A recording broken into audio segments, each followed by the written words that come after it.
So this is how we make our chicken momos. Our chef is making fresh chicken momos.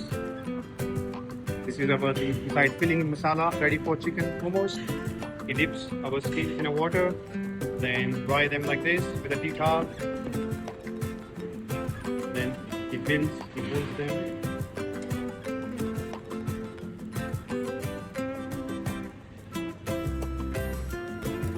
And keeps them in a tray like this.